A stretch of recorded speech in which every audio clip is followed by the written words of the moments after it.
Donc, bonjour Axel Terenzik, un immense merci Bonjour. d'avoir accepté cette audition.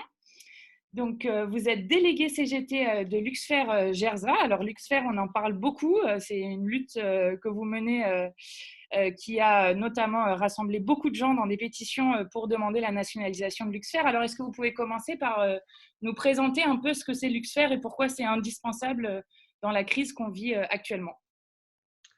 Luxfer, l'usine Luxfer de Gerza, c'est la dernière usine de production de bouteilles d'oxygène, donc répartie sur l'oxygène médical, donc tout ce qui est pour les interventions d'urgence, pour les traitements des patients dans les hôpitaux, pour les mises sous assistance respiratoire, les traitements qu'on appelle d'oxygénothérapie pour les personnes ayant des séquelles respiratoires.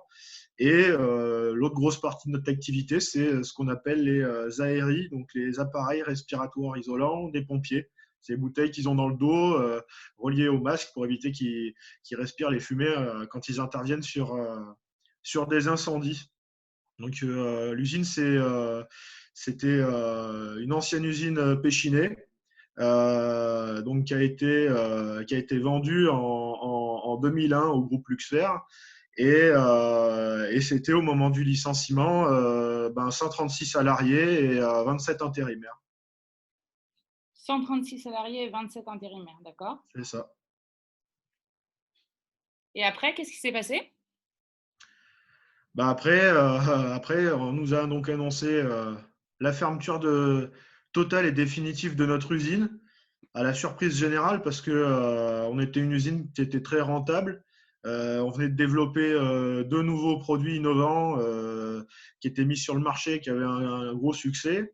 Et donc on n'a pas vraiment compris tout de suite, puisque cette même année où on nous annonce le plan de licenciement, on nous explique qu'on avait fait des bénéfices records en augmentation de 55% par rapport à l'année précédente.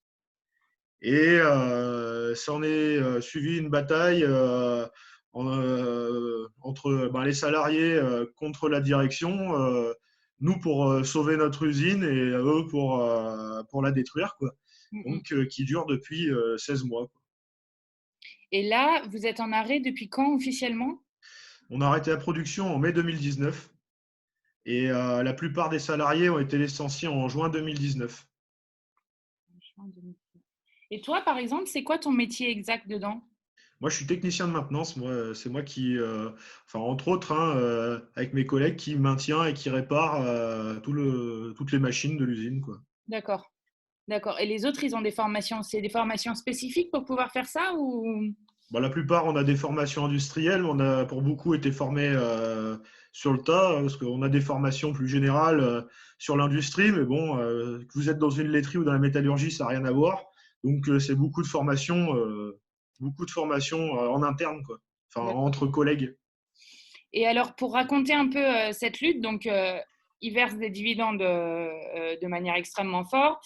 C'était rentable puisque, en plus de ça, il y avait les deux produits innovants dont tu parlais qui étaient sortis. D'un coup, ils décident de fermer l'usine. Comment ça s'est organisé par les salariés, cette bataille-là? Est-ce qu'il y a eu des réponses de l'État ou non? C'est quoi les contacts que vous avez eus et les recours que vous avez pu faire? Première chose justement qu'on a fait, c'était prendre contact avec le ministère de l'économie et des finances. Et à l'époque, c'était monsieur Jean-Pierre Floris.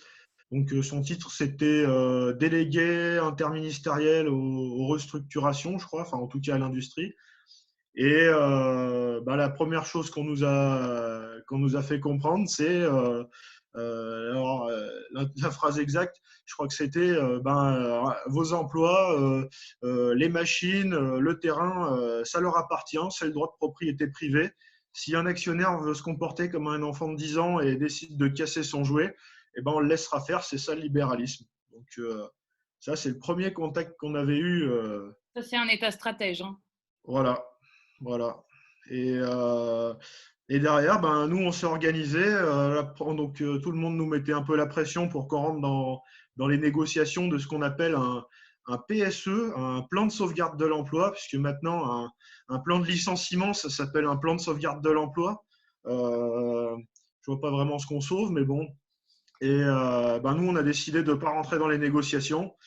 Et avec une centaine de salariés, on s'est rassemblés.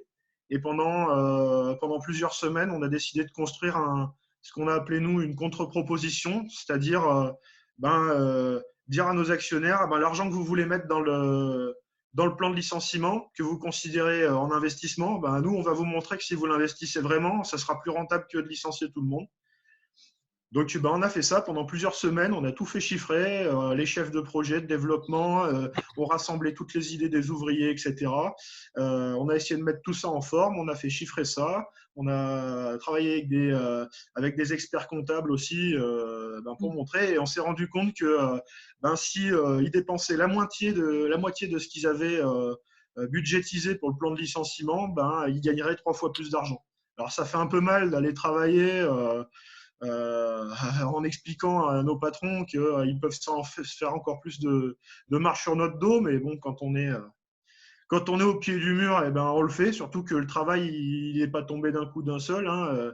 Même si on avait eu quelques coupes budgétaires ces dernières années, et on n'est pas parti de rien, il y avait déjà des bases et les gars avaient déjà travaillé sur ces dossiers-là avant le plan de licenciement.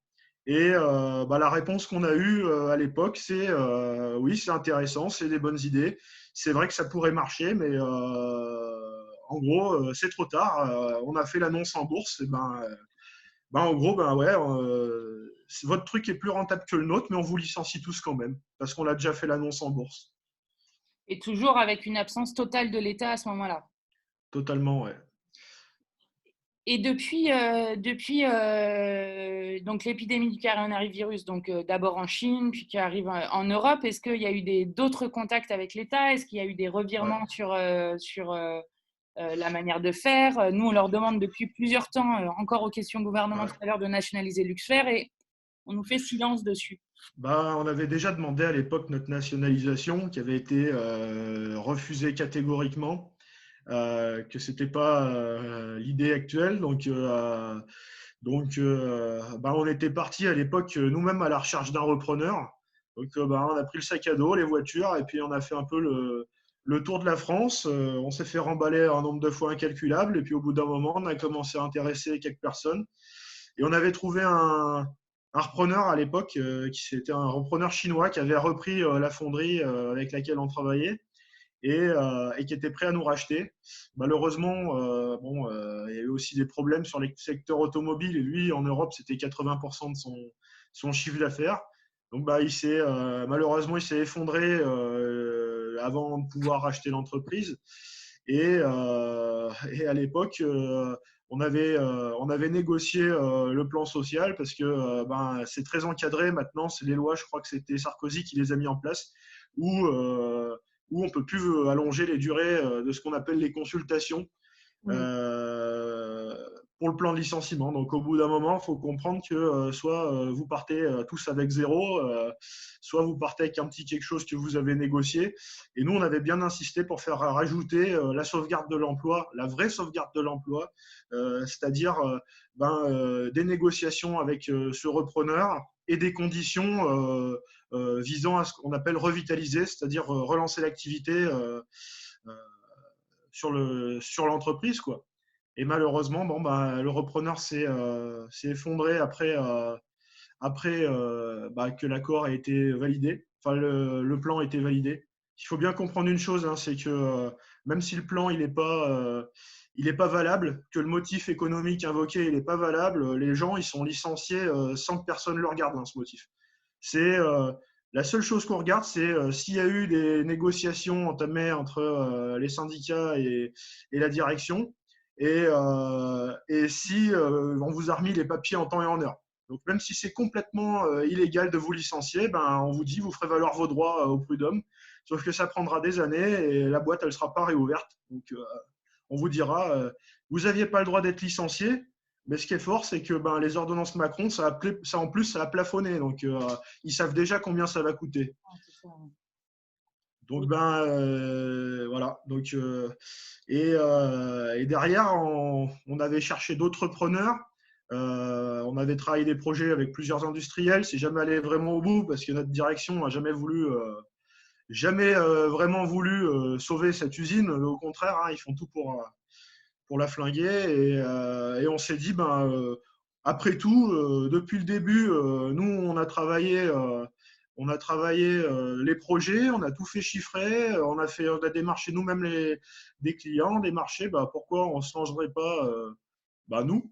On a touché un petit billet en partant. Pourquoi on ne mettrait pas cet argent dans la reprise de l'entreprise? Et on est parti dans l'idée de racheter nous-mêmes l'entreprise.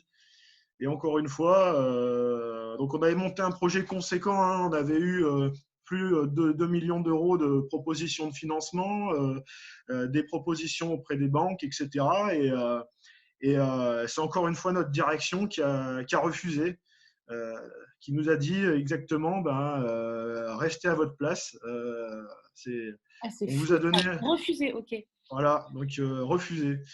Et entre-temps, ils avaient tenté de faire venir des entreprises extérieures pour casser notre outil de travail déjà à cette époque, où ils s'étaient pris une mise en demeure par l'inspection du travail. Ils étaient revenus quand même. Ils se sont fait encore rappeler par l'inspection du travail et ils sont revenus. Ils ont fait souder les portes avec les ouvriers des entreprises extérieures à l'intérieur pour que le CHSCT et l'inspection du travail ne viennent pas voir les conditions de travail. Donc, pour vous dire un peu la direction qu'on a. Ah oui, ça a été loin, hein. Voilà. Donc, et derrière, toutes ces tentatives de sauvegarde de notre outil de travail, ça s'est terminé par la dernière négociation pour le rachat que nous, on voulait racheter, quoi. C'était le 20 décembre 2019. D'accord. Et entre-temps, on a eu plusieurs contacts au ministère et on nous a toujours rappelé que la problématique, c'était le droit de propriété privée, toujours ce droit de propriété privée qui prime sur tout le reste. Peu importe les raisons, parce qu'il faut quand même comprendre pourquoi, pourquoi on est licencié. Parce que dans un sens, pourquoi une direction ferme son usine qui est la plus en avance technologiquement, qui a le centre de recherche, qui est une des plus rentables du groupe, qui fait des produits que personne d'autre ne sait faire. Dans un sens, ça a pas trop. C'est une usine qui était de proximité pour le marché européen, parce qu'on vendait à l'international, mais surtout sur le marché européen. Ça n'a pas l'air d'avoir de sens, surtout pour délocaliser, comme ils disent, aux États-Unis, en Angleterre, donc qui n'ont pas forcément des coûts de main-d'œuvre bien différents des nôtres. On a fini par comprendre à force de gratter, parce qu'on a mené pas mal d'enquêtes sur le sujet pour essayer de comprendre pourquoi on était tous mis dehors, parce que ça, c'est une grande frustration, hein. Vous ne savez pas pourquoi vous êtes foutus dehors. Et on a fini par trouver, en fait, au bout d'un moment, on s'est rendu compte que la stratégie qu'ils avaient adoptée, on ferme la seule usine qui fabrique ces produits. Donc nous, quand on dit des produits de haut de gamme, c'est qui sont beaucoup plus légers, en fait, plus résistants. Et en fait, ce n'était pas une délocalisation totale, ça a été, la plupart de nos produits ont été juste supprimés. Et pour pouvoir créer une pénurie sur les produits, on va dire, de haut de gamme, et forcer les clients à s'orienter vers des produits plus lourds. Ils en ont profité pour augmenter leur prix de 12%. Parce qu'il faut bien comprendre que le groupe Luxfer, ils ont le quasi-monopole du marché sur la bouteille d'oxygène. Enfin, sur la bouteille de gaz en général, hein, pas que d'oxygène, d'ailleurs. Et voilà la raison pour laquelle on ferme, c'est on abuse de notre position dominante pour supprimer des produits en avance technologiquement, pour remplacer ça par du bas de gamme et prendre à la gorge tout le marché pour forcer tout le monde à acheter ces produits-là plus chers. Qui dit plus bas de gamme dit moins cher à fabriquer, plus une augmentation des prix. Voilà comment ils augmentent leur marge quand maintenant ils sont tout seuls sur le marché. Et donc voilà la stratégie, sauf que… Vraie raison de cette fermeture. Et du coup, pour que tout le monde comprenne bien, donc là, tu as raconté la bataille exemplaire que vous avez menée contre cette direction voyou. Tu as expliqué donc, pourquoi est-ce qu'ils avaient fermé après uniquement pour des raisons de profit. Est-ce que pour que tout le monde comprenne bien ce que ça veut dire, même si pour le coup, bouteille d'oxygène médical, je pense que ça parle bien à beaucoup de gens, mais qu'est-ce que ça veut dire d'avoir cette usine fermée concrètement? À la fois, il y a d'abord les humains, c'est le plus important, les salariés, et puis qu'est-ce que ça veut dire pour la situation du pays et de l'Europe de ne plus avoir ça et de devoir être importé peut-être des États-Unis, peut-être de je ne sais pas où d'autres. Ouais. Ouais. Déjà, c'est qu'on va dépendre, on n'a plus sur le territoire nos équipements de sécurité. Il faut bien comprendre que une bouteille de gaz, c'est une bombe hein, qu'on maîtrise et qui est potentiellement dangereuse. Et du coup, on va dépendre, déjà, on supprime la proximité. On a une dépendance à des pays et dans une situation de crise comme la nôtre, et ben, si ces pays-là sont plus en difficulté que nous, ça devient compliqué. Il faut bien comprendre que maintenant les productions, c'est Angleterre, États-Unis, Turquie et Taïwan. Taïwan et la Turquie, c'est quand même pas des grands pays très stables. Hein. On voit les problématiques entre la Syrie, la Russie et la Turquie et Taïwan et la dépendance avec la Chine. Derrière, on voit aussi les États-Unis et l'Angleterre. La stratégie qu'ils adoptent, c'est quand même plus favoriser leur territoire que les autres. Donc, on va quand même dépendre de pays où l'Europe, c'est pas forcément leur priorité, quoi. Ça, c'est le premier point. Le deuxième, c'est la qualité des produits. Aujourd'hui, bon, c'est de l'urgence. La bouteille d'oxygène, on s'en fout un peu du poids. Mais derrière, sur le long terme, les patients qui auront des séquelles respiratoires, hein, que ce soit à cause du coronavirus, à cause de la pollution, parce que nous, c'est beaucoup la pollution de l'air, les personnes qui avaient été malades de l'amiante ou qui travaillaient avec du charbon ou tout produit qui crée des maladies respiratoires.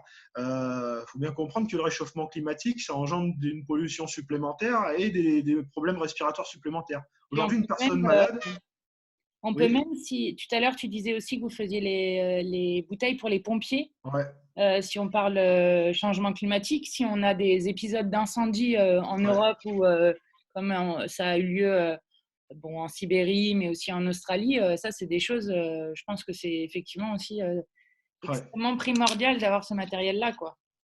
C'est ça, surtout quand l'année où on vous licencie, vous voyez que les deux plus grosses catastrophes, vous faisiez partie des équipementiers, quoi. Que ce soit les incendies ou le Covid-19.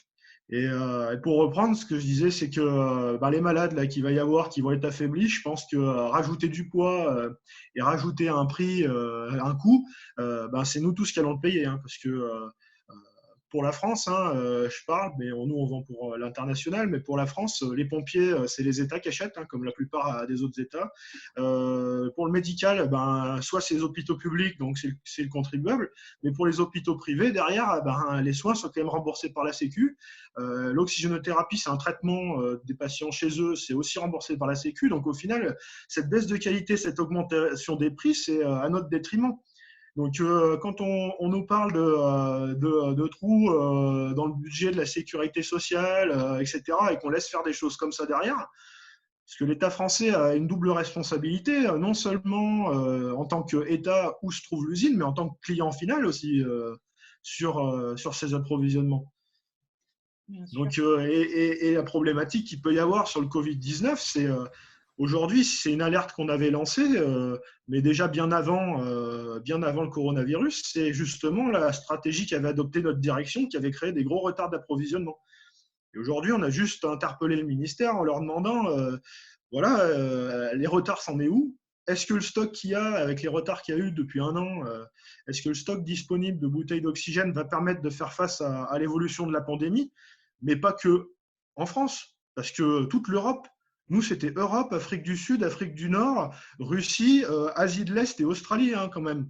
Donc, non seulement il y a une responsabilité sur notre pays, mais sur tous les autres pays qui étaient dépendants aussi de notre usine. Donc aujourd'hui, tous ces retards, ce qu'on a demandé, c'est est-ce que l'état des stocks va permettre et de faire face chez nous, parce qu'on est un des premiers pays quand même touchés aussi, mais après pour les autres pays. Et personne n'a été capable de nous répondre. Donc aujourd'hui, on sait que pendant un an, il y a eu des problématiques sur les approvisionnements en bouteilles d'oxygène. Personne n'est toujours capable de nous dire si les stocks vont permettre de faire face à cette pandémie mondiale, mais pas que en France. Et personne n'est toujours capable de nous le dire. Et la seule usine d'Europe, c'est la nôtre, enfin du moins d'Union européenne, c'est la nôtre et elle est à l'arrêt depuis un an, quoi. Et ouais, je pense qu'effectivement, c'est très important à tout le monde de comprendre ça et de regarder précisément ce qui se passe dans votre cas, parce que quand on entend Emmanuel Macron qui encore ce midi disait il faut relocaliser, on a compris, on va mettre en place l'économie pour que ça puisse fonctionner. En fait, non, parce que là, pour le coup, la solution, si on voulait le faire, ça serait donc la nationalisation avec notamment le savoir-faire que vous avez, le plan que vous avez mis en place. Est-ce que ça pourrait repartir rapidement comment ça pourrait se passer? C'est quoi votre… Nous, il y a un plan qui a été étudié, hein. Il faut 9 semaines avant de sortir le premier produit. Donc, c'est pour ça que déjà, il y a plusieurs semaines de perdu. Il prévoit notamment, hein, qu'il y ait des possibilités que ce genre de crise ressurgisse, hein, surtout il y a une possibilité l'hiver prochain, voire l'année prochaine. Donc même dans tous les cas, si c'est trop tard, et moi je croise les doigts pour qu'il n'y ait vraiment pas de pénurie de bouteilles du tout. Personne n'a été capable de nous le dire si ça va être un problème ou pas, mais aujourd'hui c'est un risque parce que personne ne le sait. Et je croise vraiment les doigts pour qu'il n'y en ait pas. Mais aujourd'hui, je pense quand même qu'il est nécessaire de garder cette industrie sur le territoire national et européen pour sécuriser les approvisionnements sur les chaînes. On voit très bien, Air Liquide est quand même très dépendant de sous-traitants comme nous. Tout à l'heure, j'ai cru comprendre que j'ai un camarade qui va en parler aussi. Et il faut bien comprendre que ça peut mettre en difficulté des grands groupes comme Air Liquide, qui sont quand même largement plus grands et embauchent beaucoup plus de monde que des structures comme la nôtre. Mais si on peut parler de la filière, c'est l'impact en plus que ça a chez les clients, mais chez les fournisseurs.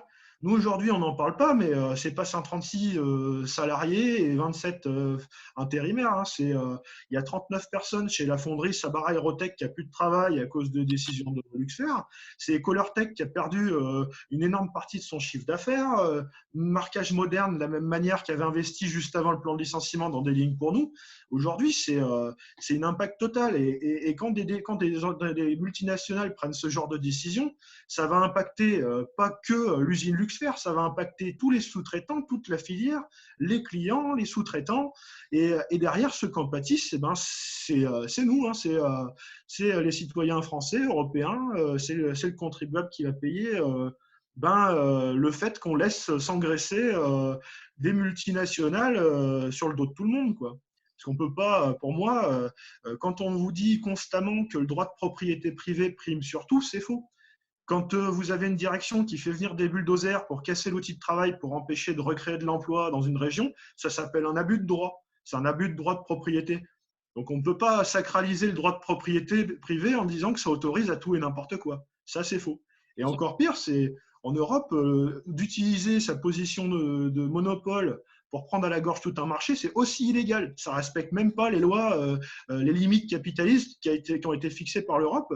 Ça s'appelle un abus de position dominante. Et nous, on a lancé une enquête qui va prendre un certain temps aussi sur ce sujet. Mais aujourd'hui, on laisse faire des multinationales qui prennent des décisions totalement illégales, qui jouent la politique de la terre brûlée et qui mettent en danger toute la population parce que c'est des productions stratégiques. Parce qu'on parle de notre usine, mais l'usine Honeywell de masques en Bretagne, ça a été la même chose.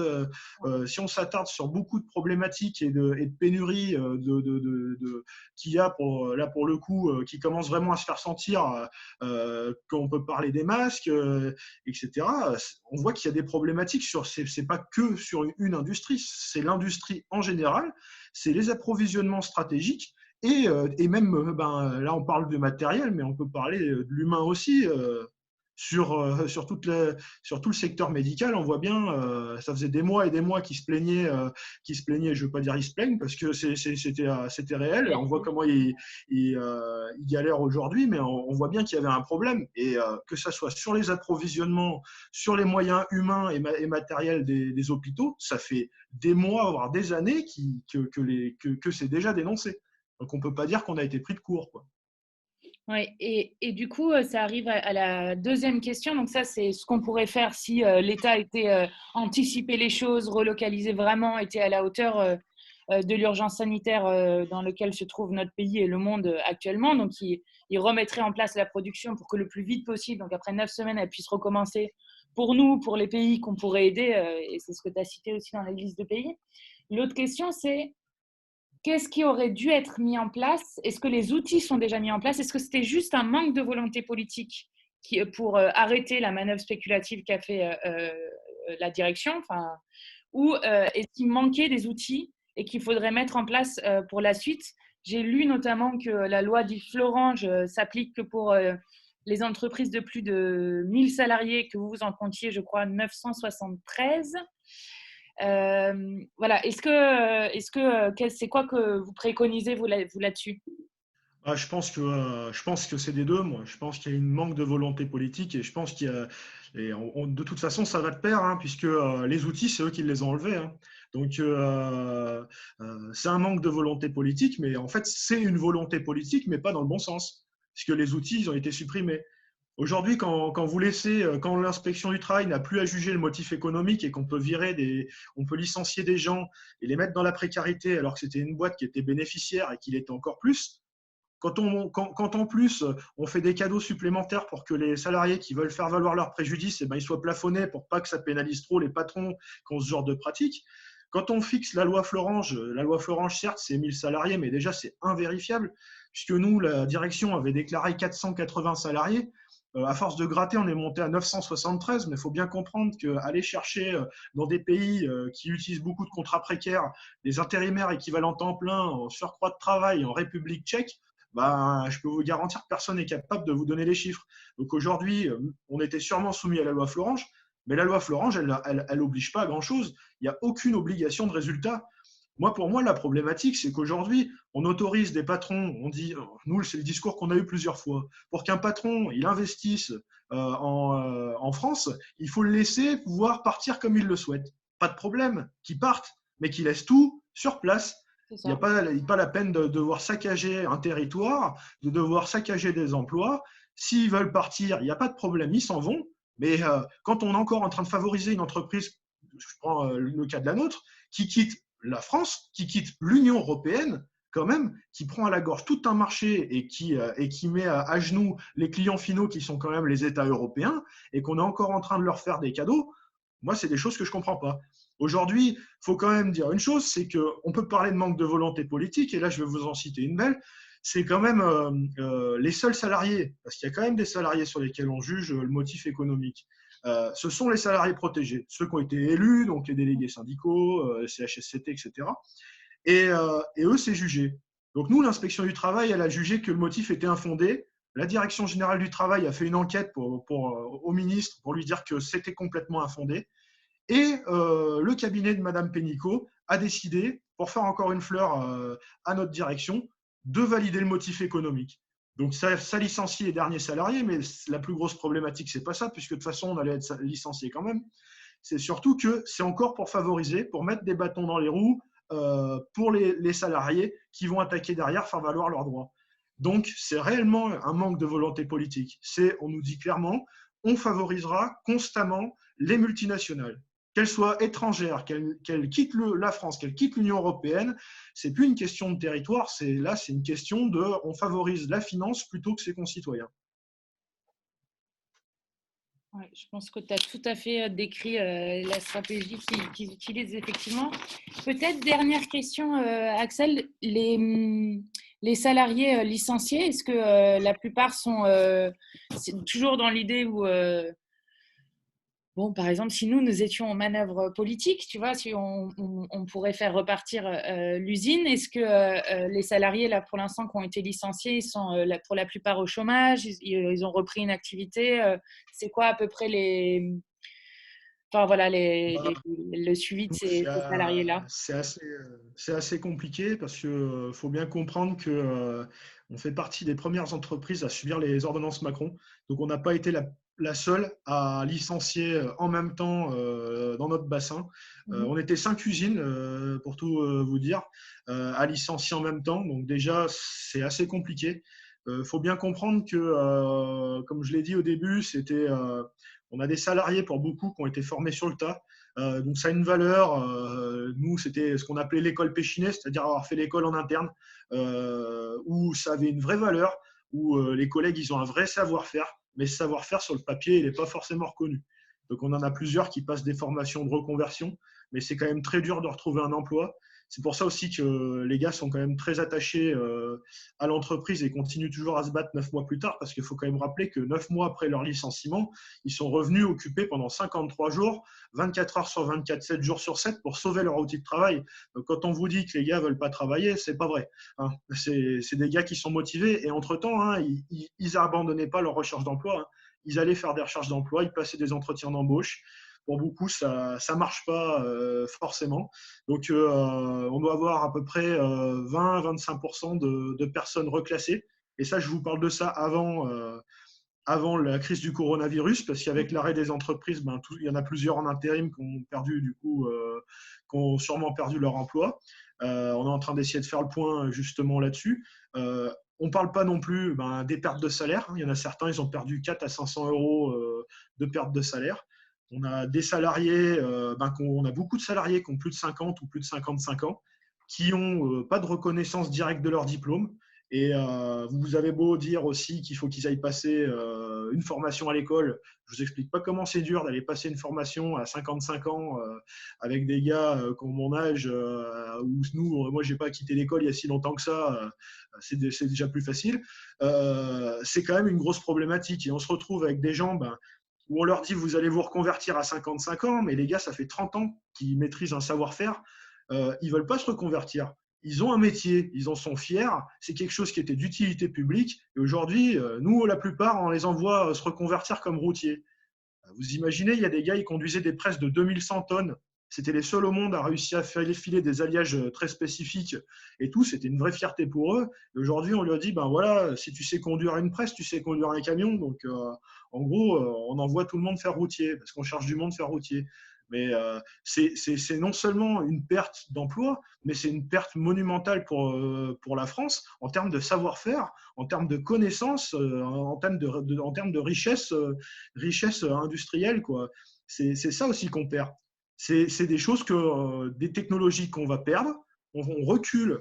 On recule en termes de savoir-faire, que ce soit en France ou dans le monde, en perdant des entreprises comme ça.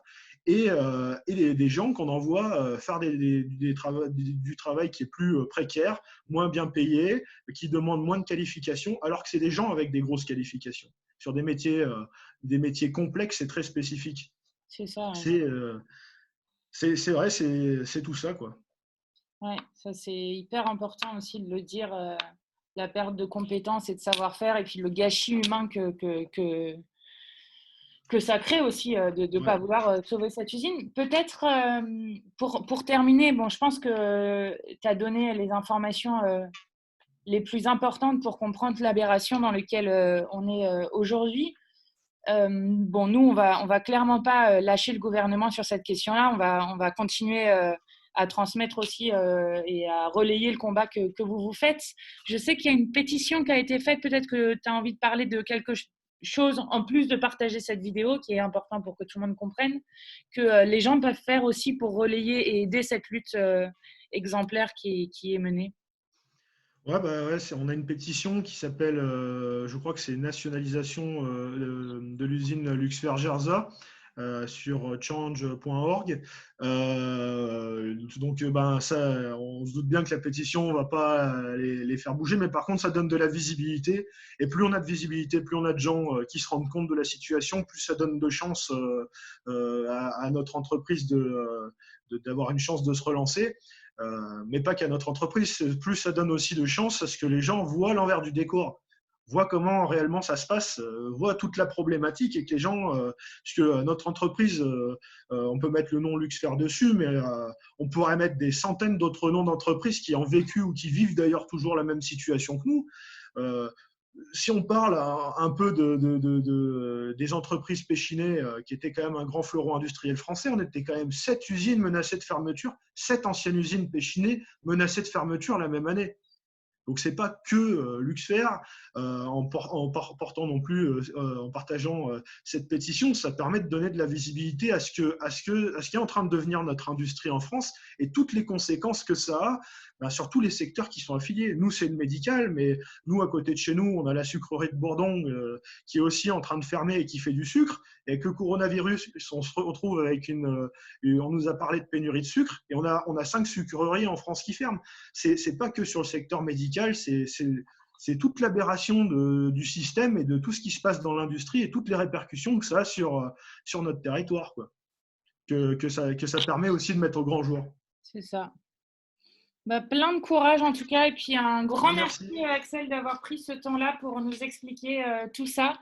Donc n'hésitez pas à partager cette vidéo parce que je pense qu'elle est vraiment très importante pour comprendre ce qui se passe en ce moment et le refus par ce gouvernement de faire la planification dont nous avons besoin dans cette mobilisation sanitaire.